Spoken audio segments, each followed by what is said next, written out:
I think that the most plausible of traditional religions is probably a form of Christianity, because I think it has the best historical evidence, especially if you don't need to swallow the idea that Jesus is God. He's just like all this. I think that's kind of plausible. And within Christianity, it's quite clear that the way that people come to God is through experience. Why Christianity over Islam?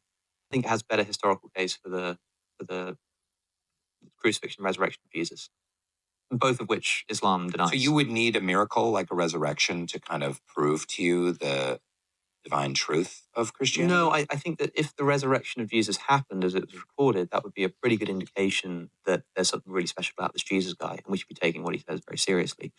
Like Muslims will say the same thing, that Jesus is a very serious guy who needs to be taken seriously, but they don't believe he was crucified. So if we knew that he was crucified and resurrected, we'd know we'd need to pay attention to him, and in a way that Muslims have misunderstood because they don't believe in it. Of course, I don't believe that Jesus did rise from the dead. I think that there's better evidence for that as a historical case for this, like, worldly religion than there is for other world religions. Okay. I might be wrong about that, but I do think personal experience is the way to bring it about. Even in the Christian tradition, people come to belief through experience. The disciples see the miracles. Jesus himself arguably is a visionary. When he's sort of at his baptism, he sees the voice of God. The dove. Yeah. And interestingly, the only place, if it's not just a vision, I think the only place where the Trinity is all physically present. You have the voice of God, baptism? the voice of God, the Father vibrating the air. So the voice, you've got the dove as the Holy Spirit, and you have the Son there as well. They're all like physically present in this space. Paul's vision of Jesus is a bright light. And Paul also elsewhere talks about going up into the seventh heaven and having these visions.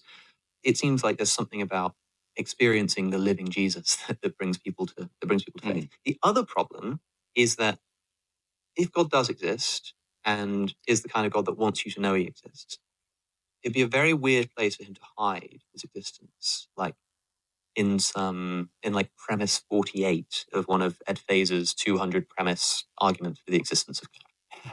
If I'm going to turn a page and turn it and then go like, there he is, I found God. Mm-hmm.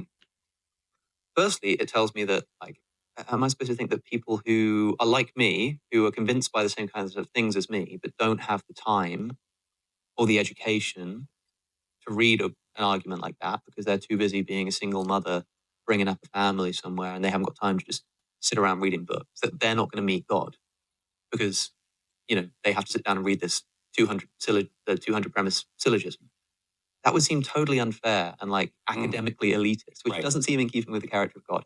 I would expect that the thing that convinces you about God's existence would be a religious experience of some kind, but that if you do want to do the syllogisms and the arguments, God's there too, of course, because God's everywhere. And if you're interested, then yeah, you'll find him there. But that's not what it takes to believe in God. Do you know what I mean? Mm-hmm. But then it's also true that maybe God just meets you where you're at. Like if you are an analytical person who likes argument and debate, then that's where God will place himself for your discovery. But if you're not, if you just care about having a nice time with your friends and your family and loving each other, then that's where God will place himself to be discovered too. So it's possible that I would discover him in argument, but if I did, I don't think that would be a universal course that everybody should take. Well, and in my case,